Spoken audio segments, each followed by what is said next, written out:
Finally आज वो दिन आ ही गया जब रिया चक्रवर्ती को मुंबई पुलिस के अलावा किसी और इन्वेस्टिगेटिंग एजेंसी ने प्रोब किया और वो थे एनफोर्समेंट डायरेक्टोरेट। आज सुबह से आप विजुअल्स देख रहे थे कैसे रिया चक्रवर्ती वहाँ पर पहुँची। मुंबई में बेलाइट पियर में उनका ऑफिस है, साउथ बॉम्बे में। उनके भाई शौविक चक्रवर्ती भी वहाँ पर पहुँचे और बीच में उनको जाना पड़ा वहाँ से, क्योंकि कुछ डॉक्यूमेंट्स लाने थे। And Rhea Chakraborty continue to sit there और उनकी 8 घंटे तक ये जो क्वेश्चनिंग थी वो चली एनफोर्समेंट डायरेक्टोरेट के साथ। तो I am sure you want to know कि क्या क्या सवाल पूछे होंगे उनको और कैसे गई उनकी ये इंटरोगेशन है वो।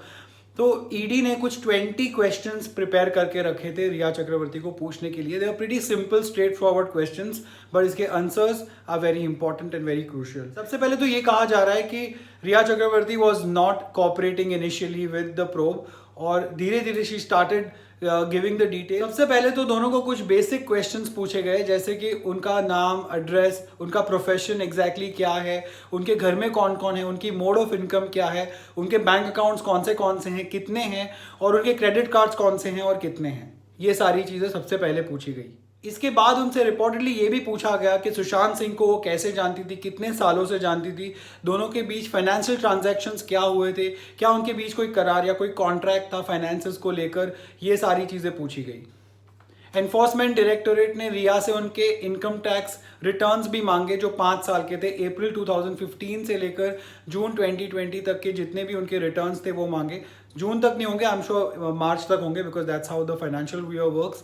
और इसके साथ ही उनके जो भी मूवेबल और इमूवेबल एसेट्स है उसकी एक लिस्ट मांगी। मेन तो उनकी प्रॉपर्टीज़ के बारे में पूछा कि कौन सी वो प्रॉपर्टीज़ है, खास करके वो जो 2 प्रॉपर्टीज़ हैं जिनको ज़्यादा फोकस में लिया गया है, जो सुशांत सिंह के साथ जब वो थी तब वो ली गई थी, उन प्रॉपर्टीज़ के बारे में पूछा गया। और उनमें ये पूछा गया कि ये किसके नाम पर है, किसने खरीदी थी, किसने इसके पैसे दिए थे, वो सारी डिटेल्स मांगी गई उसको लेकर।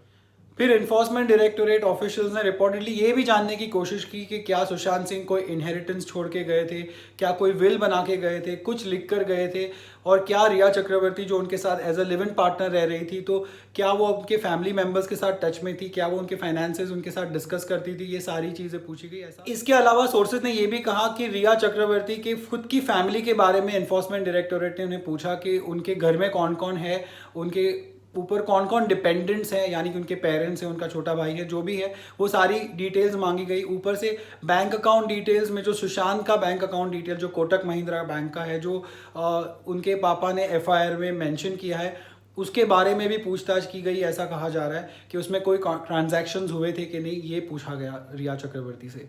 और फाइनली इन सब के अलावा जो कंपनीज सुशांत सिंह राजपूत, रिया चक्रवर्ती और शौविक चक्रवर्ती ने मिलकर जो फॉर्म की है उसके बारे में डिटेल्स ली गई रिया से, क्योंकि रिया और उनके भाई दोनों ही इसमें एज डायरेक्टर लिस्टेड हुए हैं। रिपोर्ट्स की माने तो इन कंपनीज में एनफोर्समेंट डायरेक्टोरेट को इसलिए भी इंटरेस्ट है क्योंकि उनको ये जानना है कि क्या ये कोई शेल कंपनीज तो नहीं है, क्या इनकी कंपनीज की आड़ में कोई मनी लॉन्ड्रिंग तो नहीं हो रही है। इसके अलावा रिपोर्ट्स ये भी कहते हैं कि रिया और उनकी फैमिली ने क्या कोई पैसा फॉरेन कंपनीज में या फॉरेन कंट्रीज में वहाँ की बैंकों में डाला हुआ है, इस पर भी एनफोर्समेंट डायरेक्टोरेट अपना ध्यान डालेगी। रिया चक्रवर्ती की आज की जो पेशी थी वो तो पूरी हो गई और उनकी प्रोब आज की 8 घंटे तक चली, जिसमें उन्हें अभी आईटीआर रिटर्न्स जो फाइल करने हैं वो उन्होंने कहा कि उनके पास नहीं है। पहला ऐसे सुनने में आया, लेकिन बाद में ऐसा सुनने में आया कि उन्होंने कहा कि वो अपनी टीम के थ्रू ये जो डिटेल्स हैं वो फर्निश करेंगी एनफोर्समेंट डायरेक्टोरेट को। अब रिया के अलावा बाकी जो अक्यूज्ड हैं उनको भी बुलाया जाएगा, जिनमें ऑफकोर्स सबसे आगे हैं सिद्धार्थ पिठानी, जिनको कल बुलाया जाएगा एनफोर्समेंट डायरेक्टोरेट।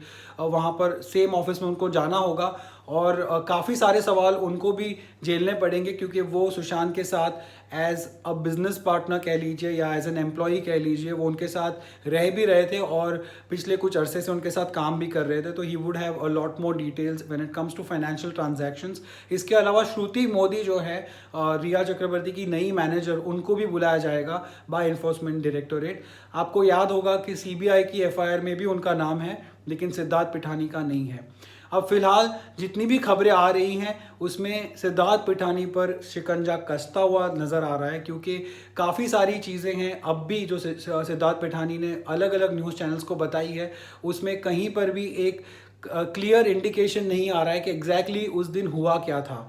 तो ज़्यादा कन्फ्यूजन होती है जब उनको सुनने के बाद। और सबसे ज़्यादा इम्पॉर्टेंट और सबसे ज़्यादा बैफलिंग चीज़ ये है कि उन्होंने चाबी वाले को बुलाया, जिस चाबी वाले को एक न्यूज़ चैनल ने ट्रैक डाउन भी कर लिया, और उस चाबी वाले ने दरवाज़ा खोल भी दिया, इनफैक्ट मतलब चाबी बना भी दी और दरवाज़ा खोलने के लिए रेडी था, लेकिन उन्होंने चाबी वाले को भेज दिया and he waited for him to leave and then he open the door and then whatever happened is what you guys all know, he saw Sushant body for the first time and then he is claiming that उन्होंने ही उसको नीचे उतारा and then he checked his pulse and he called Meetu Didi and all of those things you already no.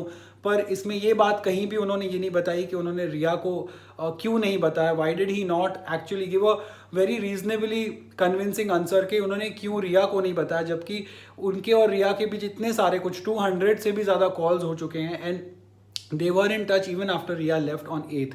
और मैंने अपने पिछले video में बताया था कि ये कहा जा रहा है कि उन्होंने व्हाट्सएप कॉलिंग किया। मतलब आप जानते हो कि अगर व्हाट्सएप में कोई मैसेजेस आप किसी को करते हो या कॉल भी करते हो तो वो एंड टू एंड इनक्रिप्टेड होता है। इसका मतलब कोई इसको ट्रेस नहीं कर सकता, व्हाट्सएप खुद भी इसको नहीं पढ़ सकता एज अ पॉलिसी। कितने सारे गवर्नमेंट्स हैं, कितनी सारी एजेंसीज हैं, they've always gone to WhatsApp wanting the details of communications between people, but WhatsApp never ever gives this out because WhatsApp खुद भी नहीं पढ़ता, ये Facebook की पॉलिसी है।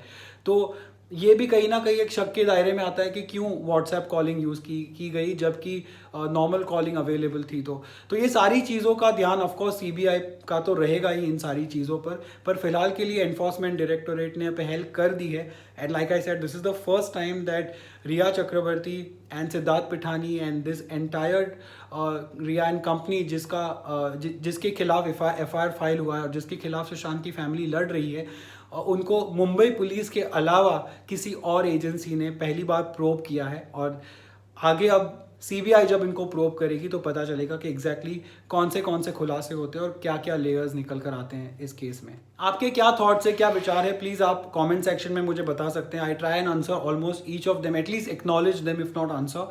पर एक छोटी सी रिक्वेस्ट है, प्लीज़ किसी को गाली या किसी को बैड वर्ड्स अब्यूजेस ना दे, खास करके मेरे प्लेटफॉर्म पर, because I really don't subscribe to that kind of reportage और that kind of thought.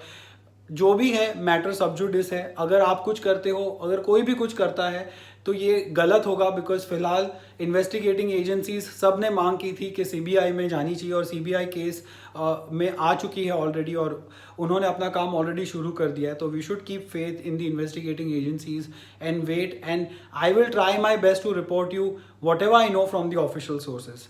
So thank you so much for watching and stay tuned.